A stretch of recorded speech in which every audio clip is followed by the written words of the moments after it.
Department में तो कुछ साथियों ने ऑप्ट किया हुआ है, उनकी पेंशन 1200, 1400, 2000, 2500 इस प्रकार से कहने लगे कि आपकी पेंशन अभी 1 महीने के अंदर जो ही इलेक्शन होगा उसके बाद बढ़ा दी जाएगी। और उससे पहले साथियों बड़ी अनोखी बात मैं आपको बताऊंगा, कुछ हमारे साथियों की पेमेंट भी करवा दी। हाँ, पेमेंट करवाने के बाद सब कर्मचारियों में पूरे ऑल इंडिया में फैल गया कि भाई ये तो मिलना है, 12,000 रुपये पेंशन हो जाएगी। और साथियों जो ही सेंटर का इलेक्शन हुआ वो भी उनकी भी वापस कर ली और सब उसको पट्टे खाते में डाल दिया। अब ये पेंशन कभी यूपीएस कभी न्यू पेंशन स्कीम, इस प्रकार की रोजाना चाल बदलते ही हैं।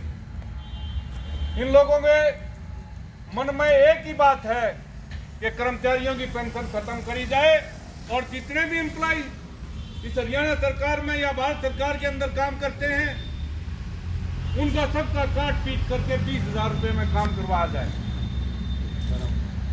ये इनकी मंशा है सरकार की।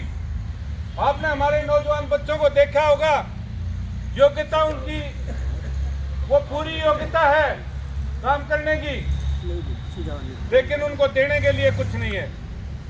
उनको देने के लिए 20,000, 22,000, 25,000। तो इस सरकार का व्यवहार है।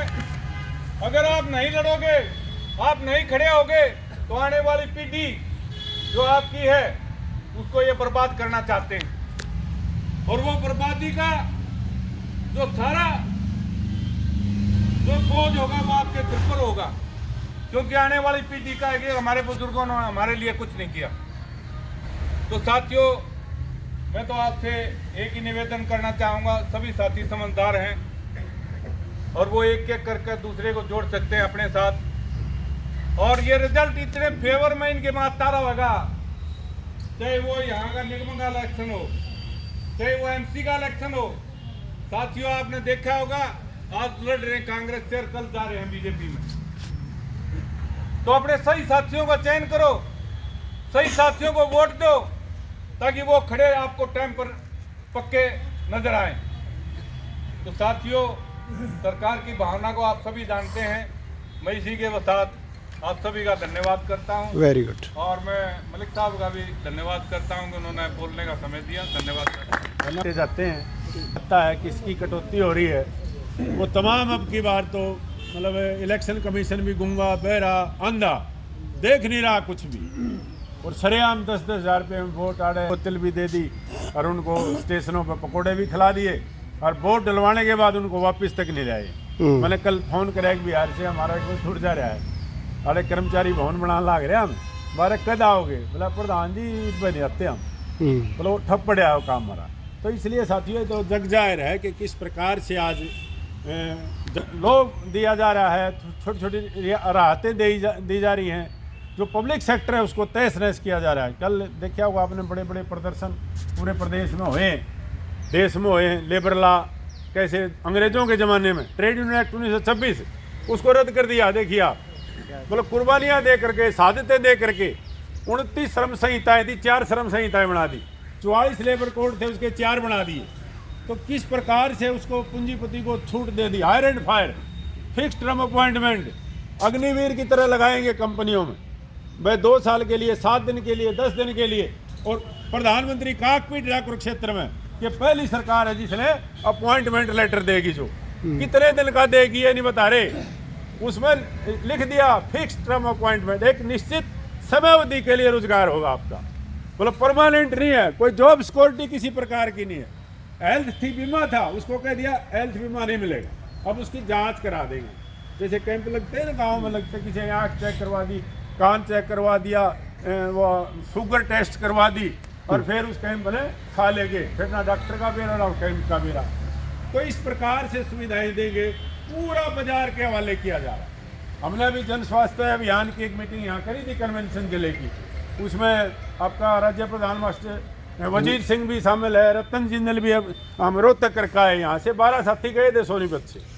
बोलो खांसी जुकाम वाले भी पीजीआई में जा रहे, देखिए आप दुर्भाग्य। पीएचसी है, सीएचसी है, नागरिक अस्पताल है, कोई डॉक्टर नहीं, दवाई नहीं, मशीन नहीं, पैरामेडिकल स्टाफ नहीं, जांच नहीं, किट नहीं उसके अंदर, और करोड़ों रुपया बाहर जा रहा है और कोई संभालने नहीं। PHC हम गोसे भरे, स्वास्थ्य कमेटी है गांव के अंदर, सरपंच उसका मेंबर है, मेंबर पंचायत उसके मेंबर है, रिटायर कर्मचारी संघ उसका मेंबर है, वहां पर जो रिटायरी कर्मचारी हैं बने रखे हैं, कागजा में है वो कमेटियां। तो साथियों, ज्यादा बात ना करते हुए मैं कहना चाहता हूँ, ये सारी जिम्मेवारी आपकी है। तो आपका हो गया अनुभव, गांव में मीटिंग करने जाएंगे तो पूछेंगे भाई जन स्वास्थ्य कमेटी किससे थारी, जो इन PHC हम जा है, CHC हम जा है, डॉक्टर दे रखे हैं, पोस्टें हैं, सैंक्शन है, फिजिशियन भी है, हड्डी वाला भी है, गायनी का भी है और सर्जन भी है। CHC में 4 पोस्टें हैं, लेकिन बेहोशी का ना हो तो सर्जन के करेगा भाई, बेहोशी का कोई डॉक्टर नहीं CHC में। और उनकी ड्यूटी की तलाश में फिर सिविल में जा रहा है जी, वो तो आड़ा है ही नहीं जी। CMO स्पेशलिस्ट है, उनको मैं तो CMO हूँ जी, मेरा क्या काम है मरीज चेक करने का, कोई बुझता नहीं। CMO ऑफिस से बैठे साथी हमारे, मतलब पूरी तरह से बर्बादी हो रही है CHC की, PHC की। और ये आबादी के आधार पर वर्ल्ड बैंक की हिदायत है भाई 5000 की आबादी में PHC हो, 10,000 की आबादी में CHC हो, लाख की आबादी में नागरिक अस्पताल हो, 10 लाख की पे PGI हो, लेकिन कुछ नहीं, कागजाम चाल रहा है सारा का सारा, प्राइवेट में लुटन लाग रहे हैं। और न्यू जी कद सी बढ़ेगा वो कैशलेस कार्ड, वो तो लिहाज बनवा दें आपका और इलाज भी हो जाएगा, लेकिन कि तो होगा छात पे घेरेंगे टिन्ना तड़े, मेरा ये तो वो है भाई कैशलेस वाला।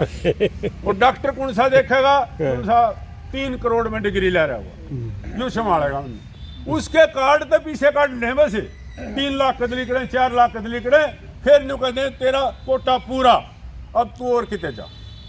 ये है वो कैशलेस। हम क्या मांग कर रहे हैं, सर्व कर्मचारी संघ की, रिटायर कर्मचारी संघ की सीधी समझ थी, हम ये कह रहे थे कैशलेस ना मांगे, हम मांगे सुविधा दे दो PGI में, नागरिक अस्पताल में, CHC में। अरे खांसी जुकाम का तो डॉक्टर अस्पताल में आना नहीं चाहिए, जब गांव में है, दवाई भी है, इलाज भी है, लेकिन वो भी खांसी जुकाम वाला लाइन में लाग रहे हैं PGI में। और उन्हें जिस प्रकार की लाइन है, जिस प्रकार का भेदभाव है, डॉक्टर जिसे जिसे आ रहे हैं वह लत्ते देख के ने किसे पहला हुआ इसका, उसे तो दवाई दें, उसे इलाज करें, उसे टेस्ट करें। और को आ भी गया एम्बुलेंस में लोटिया उड़े, उसने बाहर डॉक्टर ने कहा रुको रुको भाई मैं आता हूँ, से उसके पेट में दर्द हो साधारण।